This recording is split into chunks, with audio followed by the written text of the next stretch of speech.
اهلا بيك في قاموس الشعب انجليزي رايح جاي فيديو جديد. blow up. blow up.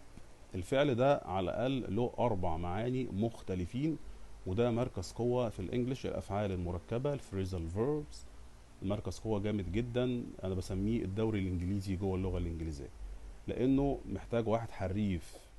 طبعا I'm not talking about myself، مش بتكلم عن نفسي، لكن نصيحة ان انت لازم تدخل في المجال ده وتتعلمه as much as you can على قد ما تقدر.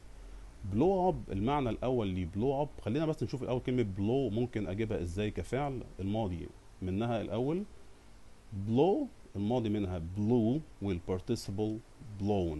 بلو، بلو، blown. طيب وجود اب بقى، كلمه اب اضافتها للفيرب ده اصبح فعل ايه مركب، فالمعنى هنا بيختلف حسب الكونتكست او السياق. I need to I need to blow up my balloon.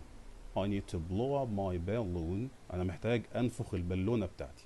يبقى ده اول مينينج لكلمه blow up، معناها ينفخ، وفي معنى تاني اسمه inflate. inflate نفس المينينج بالظبط.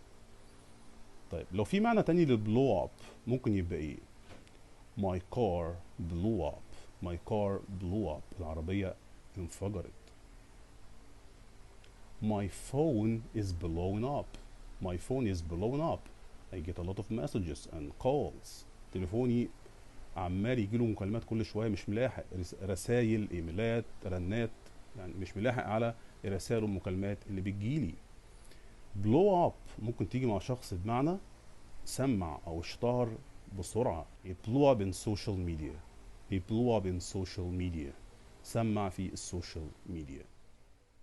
press like see you in the next